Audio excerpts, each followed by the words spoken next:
बालेंद्र शाह का। सवाल यह है कि बालेंद्र शाह कौन है। 35 साल के बालेंद्र शाह फिलहाल काठमांडू के मेयर हैं। नेपाल के सबसे चर्चित यूथ आइकन हैं। बालेन एक सिविल इंजीनियर से रैपर बने, म्यूजिक की दुनिया से राजनीति में गए, 2022 में काठमांडू के मेयर का चुनाव जीता और उसके बाद से लगातार चर्चित रहे। टाइम मैगजीन ने 2023 में दुनिया के 100 सबसे प्रभावशाली हस्तियों में शामिल किया। न्यूयॉर्क टाइम जैसे वैश्विक मीडिया ने उनकी कहानी को कवर किया। बालेन के गाने और उनकी बेबाक छवि ने युवाओं को जोड़ा। इस क्रांति में भी कहा जाता है कि उनकी अहम भूमिका रही। उन्होंने ही सोशल मीडिया के जरिए युवाओं को प्रेरित किया।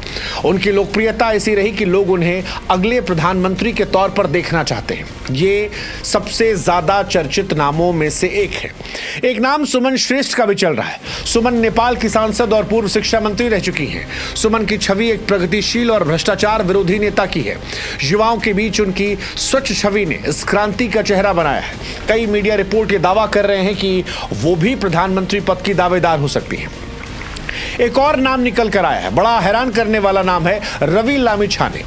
रवि राष्ट्रीय स्वतंत्र पार्टी के चेयरमैन और पूर्व डिप्टी पीएम हैं। हाल ही में उन्हें जेल में रखा गया था, लेकिन जब यह आंदोलन हुआ और जेनजी ने कब्जा करना शुरू किया तो फिर उनकी जेल से रिहाई हुई।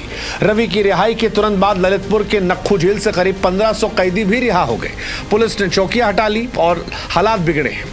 हालांकि इनकी रिहाई ने युवाओं में जोश भरा है। उनकी बेबाक छवि और भ्रष्टाचार के खिलाफ लड़ाई ने युवाओं को नायक बनाया है। लेकिन इन तीनों के नाम की चर्चा के साथ एक नाम जो है वो आर्मी चीफ का भी चल रहा है, क्योंकि नेपाल आर्मी ने हस्तक्षेप किया है। आपातकाल और सुरक्षा का सवाल जो है, जैसे ही आंदोलन में आया, नेपाल आर्मी ने स्थिति को नियंत्रित करने की जिम्मेदारी ली।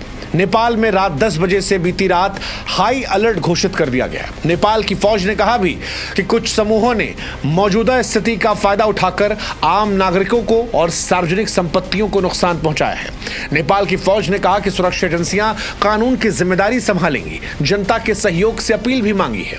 हालांकि सेना के इस कदम ने सवाल उठाए हैं कि सेना का यह कदम क्या लोकतंत्र को कमजोर करेगा और क्या नेपाल में पाकिस्तान की तरह से सैन्य हस्तक्षेप बढ़ेगा, अस्थिरता बढ़ेगी।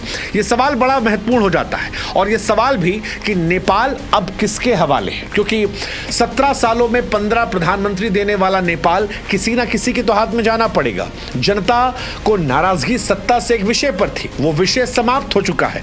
अब सवाल है एक बेहतर नेपाल बनाने का, वो नेपाल जहां पर इन जिंजी युवाओं का भविष्य जो है वो सुनिश्चित हो, जहां उन्हें बोलने की आजादी हो, नौकरी करने के लिए जगह हो, ताकि उन्हें पलायन ना करना पड़े। क्या ये सेना के नेतृत्व में हो पाएगा?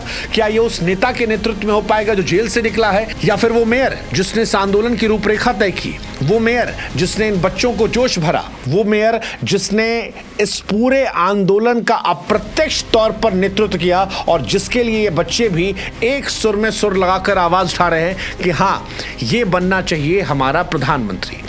फिलहाल कौन बनेगा ये वक्त तय करेगा, लेकिन नेपाल की जन जी क्रांति जो है वो दुनिया के लिए मिसाल है, क्योंकि ये पहली बार है जब डिजिटल पीढ़ी ने बिना किसी पारंपरिक नेतृत्व के सोशल मीडिया की ताकत से एक देश की सत्ता को चुनौती दी है। बालेंद्र शाह, सुमन श्रेष्ठ, रवि लामिछाने जैसे चेहरों ने युवाओं को इंस्पायर किया है। लेकिन ये आंदोलन सिर्फ कुछ चेहरों तक सीमित नहीं है। ये उस गुस्से की अभिव्यक्ति है जो भ्रष्टाचार, बेरोजगारी और सेंसरशिप से तंग आ चुका था। नेपाल फिलहाल एक अनिश्चित मोड़ पर खड़ा है। सेना का हस्तक्षेप है, जेल से कैदियों की रिहाई है, हिंसक प्रदर्शन ने सुरक्षा पर सवाल खड़े किए हैं। सवाल ये कि क्या ये क्रांति जो है नेपाल को नई दिशा देगी या नेपाल को और गहरे अस्थिरता में डाल देगी? अगली सरकार का फैसला कौन करेगा, बाहरी ताकतें या नेपाल की जनता? अगली सरकार कब बनेगी? क्या सेना सत्ता संभालेगी? ये वो सवाल हैं जो अनसुलझे हैं और समय के भरोसे छोड़ दिए गए हैं। लेकिन एक बात जो तय है वो ये कि नेपाल की इस क्रांति को दुनिया सालों तक याद रखेगी। जेनजी की ताकत का जो प्रतीक बनी है, जो सिर्फ डिजिटल तक सीमित नहीं बल्कि सड़कों पर भी हुंकार बन रही है।